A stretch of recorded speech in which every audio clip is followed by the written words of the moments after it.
You're listening to Paris: A State of Mind on Paris Underground Radio.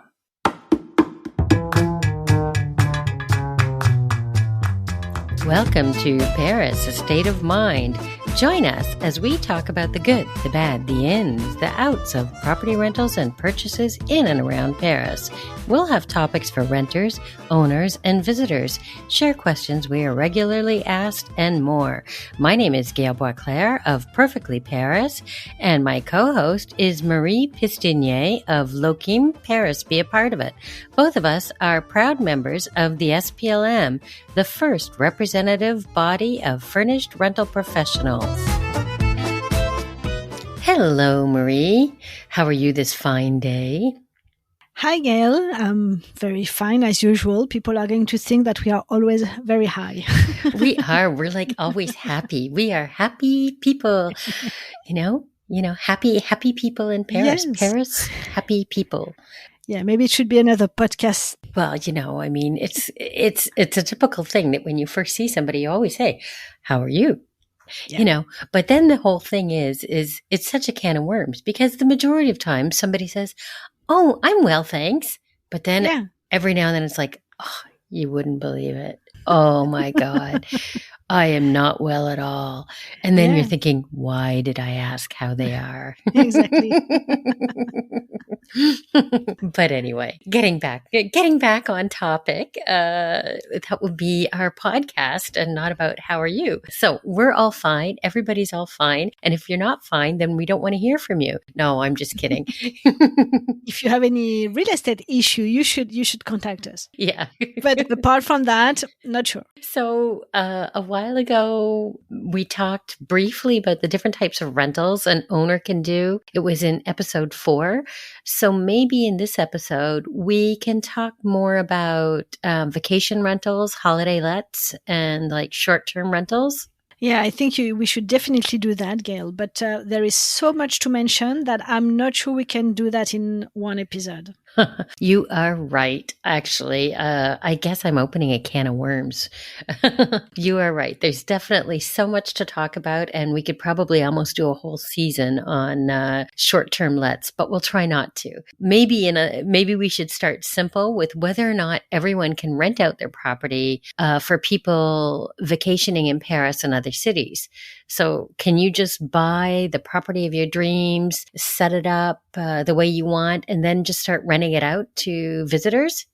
Gail, I don't think you remember what I tell you always. The French love paperwork. So of course it's not that simple and you cannot just put your property on the market this way.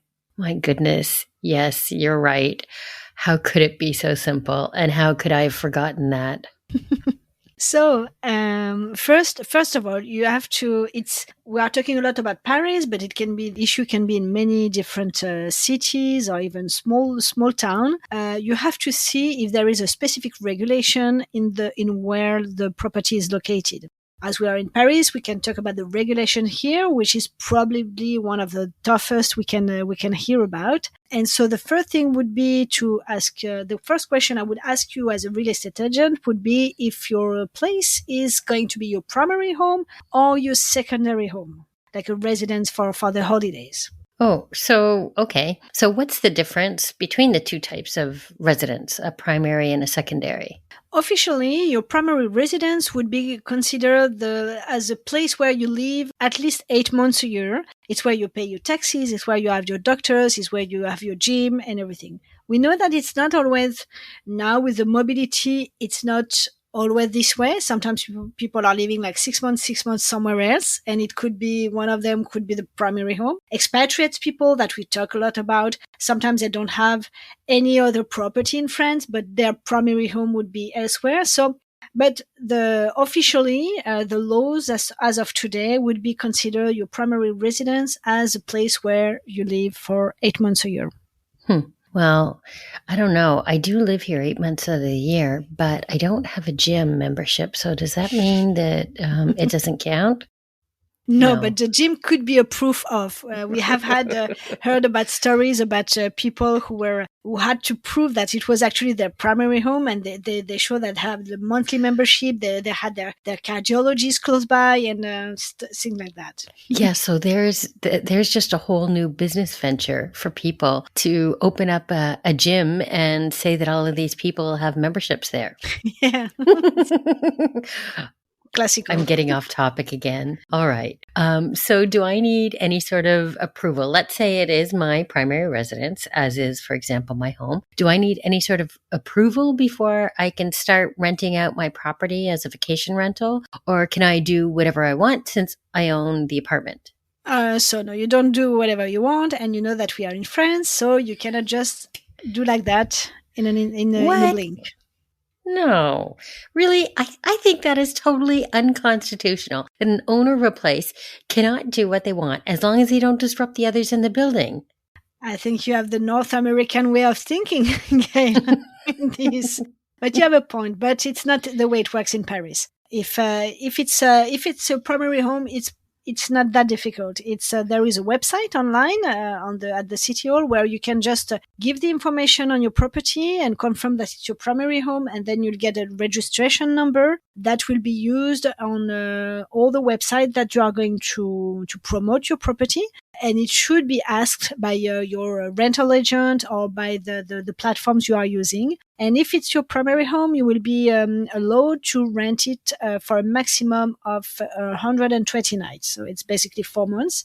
So you can rent it one by one night, which is not that profitable, but you can make like few days, a few weeks as you wish. Mm-hmm. Yeah, I couldn't imagine. That would drive me crazy as a property manager, having to have new guests coming in day after day. Here today, gone tomorrow. That's why we are not hotels, and it's a completely different business. Exactly. And that's why people should go to a hotel if they're only staying for a few nights. Okay, so that seems simple enough. And I guess there's no cost involved either. You're right, no cost for this registration number. Woohoo. And it's pretty quick because when you register, you have it immediately. So you have to wait, but it's not long. It's like, but you have to you have to follow the rules in order to be able to put it on the market quickly. Mm-hmm. And so what happens then if it's not your primary residence? So it's your secondary residence. For example, you're a foreigner, you don't live in France, or maybe you do maybe you are French, but you don't live in Paris, for example, and you have a little pied-à-terre, as they like to say in Paris, where you like to come and visit whenever it's possible. What happens in that case? Can I still rent it out? If it's a secondary home and that's it, then you will not be able to rent it out to tourists.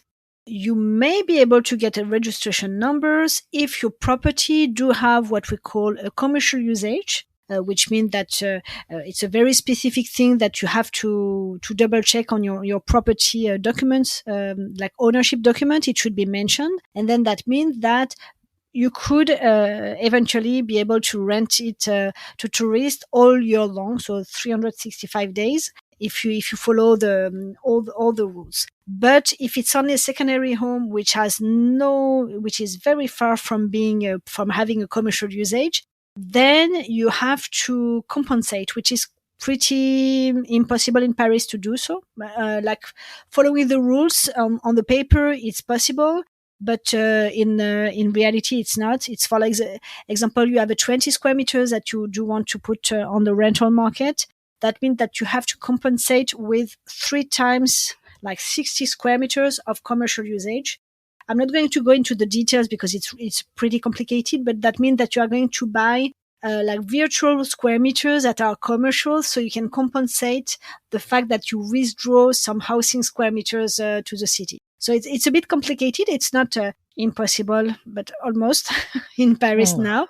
But the mechanism is not that complicated, but you do have to be followed with a professional. You cannot do that on your own. And you have to compensate the number of square meters times 3 now in order to be able to do so. So it's complicated, and it's not like if you have a secondary home, then the best would be to do medium stays, maybe with a bi-mobility or this kind of lease, but you will not be able to rent it out to tourists.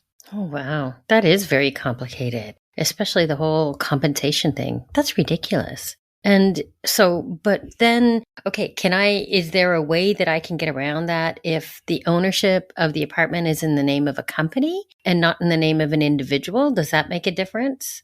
No, not at all. A lot of people are thinking that if they own that through a company, it's a commercial usage. No, the commercial usage is really something that is linked to the property itself, and it can be, for example, a property that used to be an office, that used to be a business, that used to be a loft, something like that.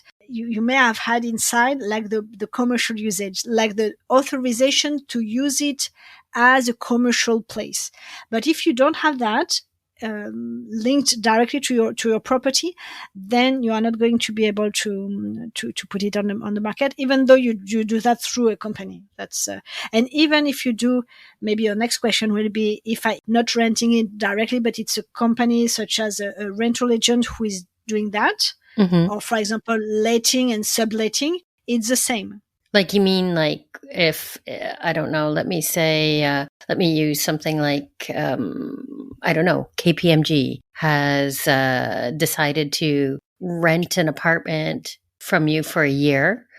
But during, say, that year period, they're going to have different people staying in there all the time because they're coming for work. You are complicating the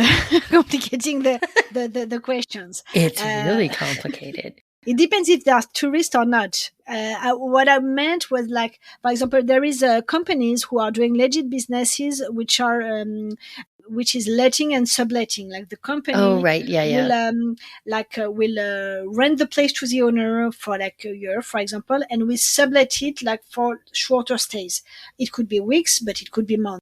But Mm-hmm. if the company is going to do that for shorter stays like weeks, if the places itself doesn't have the commercial usage, then you cannot rent it. It's not like Mm-hmm. the middleman is not giving you the right to use it for tourists.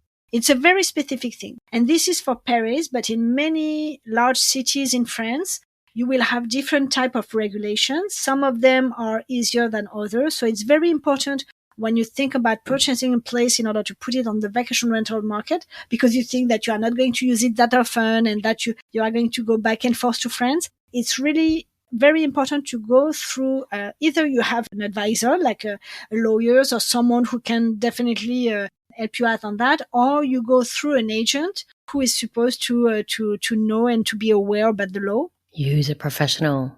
Use a professional, exactly, and who will tell you exactly what you could do and what is the rules. The problem sometimes is that the rules can change, but in some cities, for example, you can have a temporary authorization that can be like for 5 years and can be renewable. So this could be like an option, like when you purchase in order to put that on the market, you have an idea of what type of return on investment you could have, or simply you could say, okay, I'm going to use it partially, so it's good to have sometimes someone because it's going to pay for the utilities or things like that, even though you don't think about renting it like 100% of the time and like to have a very high rate of booking. But it's important to get the tips and tricks from the advisor before you put your purchases in order to put that on the touristic market. Yeah, I've even had some cases where I've had, for example, the renter, but a full-time renter, contact me and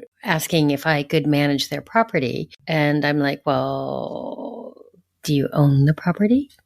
And they say no. And I said, well, no, you cannot. Because it's true. It's pretty strict, the regulations for subletting. Yeah, and if you can sublet only if the owners agrees, Mm-hmm. and you are supposed to sublet at a price that is at least the same amount as the primary home lease. Like if you have a tenant who is there for a year with a primary home lease, he's not supposed to sublet and to gain more money than what the rent is, unless he has the agreement with the owners. But we had the case, it's a bit off the topic, but we had the case lately of an owner who discovered the tenant was doing some vacation rental on some very famous platforms, and he was able to break the lease. and to ask for the money to the tenant. Yeah, I remember that, hearing that. But it's true. It is a bit sneaky. It's very cheeky. I think that if you do that to try to make money off of, I feel I do have friends that with their owner's consent, when they go away on a holiday, they'll rent out their place, but they rent out their place for the exact same amount that they're paying. Which is so it's not to make a profit. It's simply to cover their rent. If you're enjoying this episode of Paris, A State of Mind, you may also be interested in our sister podcast, Storytime in Paris. Join Jennifer as she asks 5 questions to authors who've been inspired by Paris. Paris, A State of Mind will be right back after a word from our sponsors. And now back to Paris, A State of Mind. So, about this, how we put our vacation rental property on the market. Did you learn stuff, Gail? I learned that there is paperwork, and there's more paperwork, and then it gets a little complicated, and then it gets very complicated if it's not your primary residence. It's really easy if it's your primary residence. So, I mean, that makes it really cut and dry, primary residence, but it's very, very complicated, I hear, when it's your secondary residence. And I think there's also lots of chances you're taking if you don't follow the law correctly as well. Exactly. Follow the rules and get your paperwork done. Do your paperwork and use a professional. Yes, as well. Well, thank you for that. Thank you very much. Always a pleasure. And plenty of additional topics are going to come around the vacation rentals topic. Yes. For tenants, like tourists willing to visit France, and also for owners willing to put their property on the market when they are legit. Yes, we have a lot of topics to discover for people, or to help people discover, something like that. Oh, do I speak English? Sometimes. All right. Well, bye for now. Until the next time. Bye-bye. Toodaloo. Talk to you Bye. soon. Bye-bye. Thanks for listening to Paris, A State of Mind, featuring Gail of Perfectly Paris and Marie of Loquim, both who are founding members of the SPLM. Paris, A State of Mind is produced by Paris Underground Radio. The music, Jazz in Paris, is by Media Right Productions. For more information on this show and others, go to parisundergroundradio.com. This episode of Paris, A State of Mind was produced by Jennifer Garrity for Paris Underground Radio. For more on this show and shows like it, please visit parisundergroundradio.com.